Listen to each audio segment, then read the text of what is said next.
ஷின்யா யமனாக்கா கண்டுபிடித்த அந்த 4 ஜீன்ஸை வந்து யமனாக்கா காக்டெயில் என்றும் கூறுவர். அதில் Klf, Myc, Oct and Sox இந்த 4 புரோட்டீனை ஓவர் எக்ஸ்பிரஸ் பண்ணக்கூடிய ஜீன்களை எடுத்து வைரல் பேக்கேஜிங் மூலமாக செல்லில் டெலிவரி செஞ்சிடுறாங்க. அது ஒன்ஸ் உள்ளே போனதும் இந்த 4 டிஃப்ரெண்ட் ப்ரோட்டீனை கோட் பண்ணி இந்த 4 ப்ரோட்டீனை நியூக்ளியஸ்குள்ளே போய் செல்லை ரீப்ரோக்ராம் பண்ணி இன்டியூஸ்ட் pluripotent ஸ்டெம் செல்லாக கன்வெர்ட் பண்ணி விட்டுடும். இதை தான் நம்ம ஷார்ட்டாக iPSCs அப்படின்னு கூப்பிடுறோம். இப்போது நமக்கு தெரியும் இந்த ஸ்டெம் செல்ஸ் யூஸ் பண்ணி நம்மளால் எந்த விதமான ஒரு புது உறுப்புகளையும் செய்ய முடியும் அப்படின்னு. அப்போது இன்றைக்கு என்ன ரிசர்ச் நடந்துகிட்ருக்கு அப்படின்னு பார்த்தீங்கன்னா, எப்பொருள் யார் யார்வாய் கேட்பினும் அப்பொருள் மெய்ப்பொருள் காண்பதறிவு. குறள் 423.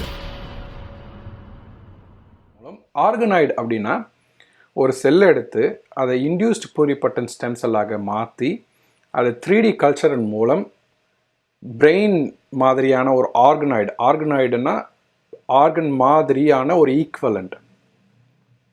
பிரெயின், பேங்க்ரியாஸ், இன்டெஸ்டைன்ஸ், லிவர் இந்த மாதிரியெல்லாம் லேபில் 3D கல்ச்சர் பண்ணுவதன் மூலம் 2 அப்ளிகேஷன் இருக்குது. ஒன்று வந்து டிசீஸை மாடல் பண்ணுறது. டிசீஸை மாடல் பண்ணுறதுனா for example pancreatic cancer understand பண்ணுவதற்கு மைஸ் மாடல் இல்லை அனிமல் மாடல் யூஸ் பண்ணதை விட இதில் வந்து நமக்கு இன்னும் நிறைய டீட்டெயில் கிடைக்கும்ன்ற ஆங்கிளில் ஆராய்ச்சியாளர்கள் இந்த ஆர்கனாய்ட்ஸை யூஸ் பண்ணுறாங்க.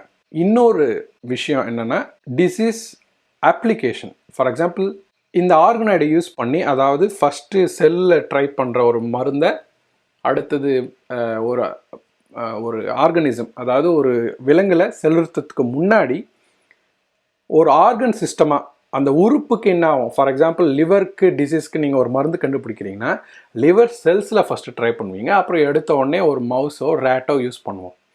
ஆனால் இதுக்கு நடுவில் லிவர் ஆர்கனாய்டு இருந்ததுன்னா ஃபஸ்ட்டு செல்லு, அடுத்தது உறுப்பு அந்த ஆர்கன் லெவலில், அடுத்தது ஆர்கனிசம் லெவலில் முழுசாக அந்த உயிரினத்தையே அப்படின்ற மாதிரி நம்ம பார்க்கலாம். அது ஒன்று டிசீஸ் அப்ளிகேஷன்.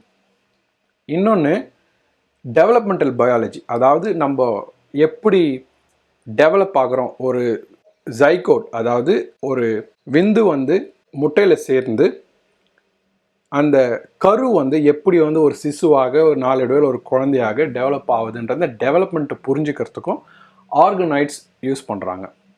சரி, இது மட்டும்தான் அப்ளிகேஷனான்னு கேட்டிங்கன்னா, ஃப்யூச்சரில் உறுப்புகளை லேப்லேயே செய்து அதை உறுப்பு வந்து டிரான்ஸ்பிளான்ட் செய்வதற்கான பாசிபிலிட்டியும் அந்த மாதிரி ஆங்கிள்லையும் திங்க் பண்ணி ரிசர்ச்சர்ஸ் யாராவது உழைத்து வருகிறார்கள். இப்போது ரீசெண்டாக இல்லை கரண்ட் ட்ரெண்ட் என்னான்னு கேட்டிங்கன்னா, மார்கன்டேயன் அப்படின்னு சொல்லிட்டு நம்ம ஆரம்பித்தோம்.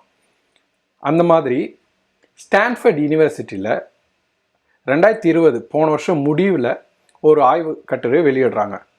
அதில் என்ன பண்ணுறாங்க அப்படின்னா, நம்ம பார்த்த இந்த 4 யமனாக்கா ஃபேக்டர்ஸ் அது கூட இன்னும் 2 ஜீன் LIN28 அப்புறம் நானோக் அப்படின்ற ஜீனை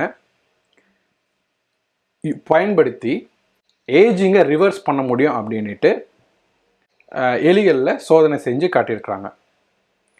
அதாவது நீங்கள் இப்போ கேட்கலாம், ஓகே நீ வந்து இப்போது நம்ம இப்படி இருக்கிறோம், ரிவர்ஸில் போனோம் அப்படின்னா ரீப்ரோக்ராமிங் அப்படின்னா நம்ம அப்படியே போயிட்டு ஸ்டெம் செல்ஸ் மாதிரி மாறி அப்புறம் கடைசியில் நம்மளும் வந்து ஒரு எம்ப்ரானிக் ஸ்டெம் செல்ஸ் மாதிரி ஆகிடுவோம். ஆனால் இந்த வைரஸ் உபயோகப்படுத்தி இந்த 4 ஃபேக்டரை பண்ணால் கம்ப்ளீட் ரீப்ரோக்ராமேஷன் நடக்கும்.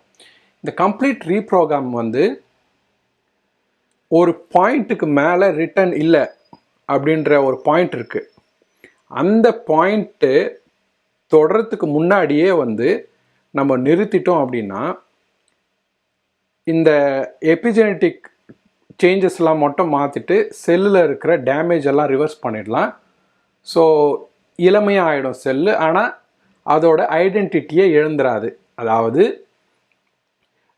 60 வயசாக இருக்கிற ஒரு ஆள், ஃபார் எக்ஸாம்பிள் நிர்மல் வந்து 60 வயசு ஆயிடுச்சு அப்படின்னா இதை வந்து நம்ம ரீப்ரோக்ராமிங் பண்ணி 30 வயசாக கன்வெர்ட் பண்ணுறோம் அப்படின்னா அப்படின்ற ரிசர்ச் நம்ம பண்ணுறோன்னா அந்த இடத்துல நிறுத்தாமல் நம்ம ரீப்ரோக்ராமிங் ரிவர்ஸ்லேயே போனோம் அப்படின்னா கடைசியில் ஸ்டெம் செல்ஸ் ஆகிடுவோம்ல. ஒரு சின்ன எக்ஸாம்பிள் சொல்லலாம். அதனால் இதை வந்து ஃபுல்லாக பண்ணாமல் லைட்டாக ட்ரை பண்ணி பார்க்கலான்னுட்டு வைரஸ் யூஸ் பண்ணாமல் எம்ஆர்என்ஏ டெக்னாலஜியில் டிரான்சியன்ட் அப்படின்னா ஒரு குறிப்பிட்ட காலம், சின்னதாக கொஞ்ச நேரத்துக்கு இல்லை கொஞ்சம் காலத்துக்குன்னு அர்த்தம். எம்ஆர்என்ஏ டெலிவர் பண்ணால் கொஞ்சம் காலம்தான் அது எக்ஸ்ப்ரெஸ் ஆகும். இந்த 4 யமனாக்கா ஃபேக்டர்ஸ் ப்ளஸ் Lin28 அண்ட் நானோகை வந்து எக்ஸ்ப்ரெஸ் பண்ணது மூலம் இந்த ஸ்டான்ஃபோர்ட் யூனிவர்சிட்டியிலேருந்து சர்க்கார் அவரோட கலீக்ஸோடு சேர்ந்து என்ன காட்டுறாங்க அப்படின்னா, சார்கோபீனியா, அதாவது நம்ம லேட்டஸ்ட் ஸ்டேஜில் நம்ம வயசாகும்போது நமக்கு மசில் லாஸ் நடக்கும், அதை எப்படி தடுக்க முடியுன்றதுக்கான ஒரு எக்ஸ்பெரிமெண்ட்டாக மவுஸ் மாடலில் பண்ணி காட்டியிருக்கிறாங்க. அந்த எக்ஸ்பெரிமெண்ட் உங்களுக்கு படித்து புரிஞ்சிக்கணும் தெரிஞ்சுக்கணும் அப்படின்னாக்கா டிஸ்கிரிப்ஷனில் அதுக்கான லிங்க் கொடுத்துருக்குறோம். டவுன்லோட் பண்ணி படித்து தெரிஞ்சுக்கோங்க. கொஷின்ஸ் இருந்தால் தயவுசெய்து காமெண்ட்டில் கேளுங்க. இந்த காணொளி உங்களுக்கு சில கேள்விகளை எழுப்பியிருக்கலாம். இந்த மாதிரியான ரிசர்ச் எதை நோக்கி செல்கிறது? அப்போது மனிதன் வந்து சாகா வரம் பெற்று விடுவானா, இல்லை நம்ம நிறைய நாள் உயிர் வாழ முடியுமா, நிறைய நாள் உயிர் வாழ்ந்தாலும் நோய் நொடி இல்லாமல் உயிர் வாழ முடியுமா, அப்படி வாழ்வதன் மூலம் நம்மளுக்கு உலகத்தில் இருக்கக்கூடிய இந்த ரிசோர்ஸ், நம்ம ஆல்ரெடி குளோபல் வார்மிங் பற்றி பார்த்தோம். ஸோ ஃபுட், அப்புறம் ஃப்ரெஷ் வாட்டர், எனர்ஜி, இதெல்லாம் தட்டுப்பாடு இல்லாமல் நமக்கு கிடைக்குமா? உலகத்திலே மனிதன் தான் ஜாஸ்தி ஆகிட்டானா இந்த ரிசோர்ஸ்லாம் பத்துமா அப்படின்ற சில கேள்விகளும் நம்ம கேட்கணும். ஸோ இந்த வீடியோ எண்டில் விட்டு செல்கிற கேள்வி என்னன்னா, நிறைய நாள் உயிர் வாழ்றது முக்கியமா, இல்லை இளமையாக இருந்து நல்ல ஹெல்த்தியாக இருந்தால் போதுமா? ஸோ பேசிக்லி கொஷின் என்னென்னா, life span versus health span. அதை உங்களிடம் விட்டு செல்கிறேன். உங்களுக்கு என்ன ஆன்சர் தோணுதுன்றதை காமெண்ட்டில் சொல்லுங்கள். எனக்கு 120 வயசு வரைக்கும் இருக்கணும், ஆனால் எனக்கு ஹெல்த் இல்லைன்னா பரவாயில்ல அப்படின்னு நினைக்கிறீங்களா? இல்லை நான் 100 வயசு வரைக்கும் இருக்கணும், 80 வயசு வரைக்கும் இருக்கணும், ஆனால் கண்டிப்பாக நல்ல ஹெல்த்தோடு இருக்கணும் அப்படின்னு நினைக்கிறீங்களா? இந்த வீடியோ உங்களுக்கு ரொம்ப பிடிச்சிருக்குன்னு நினைக்கிறேன். தயவுசெய்து லைக் பண்ணுங்கள், ஷேர் பண்ணுங்கள், கமெண்ட் பண்ணுங்கள். இது வரைக்கும் நம்ம சேனலில் சப்ஸ்கிரைப் பண்ணாதவங்க Meiyava423 சேனலை இன்றைக்கே சப்ஸ்கிரைப் பண்ணுங்கள். மீண்டும் அடுத்த வீடியோவில் சந்திக்கிறேன். நன்றி, வணக்கம்.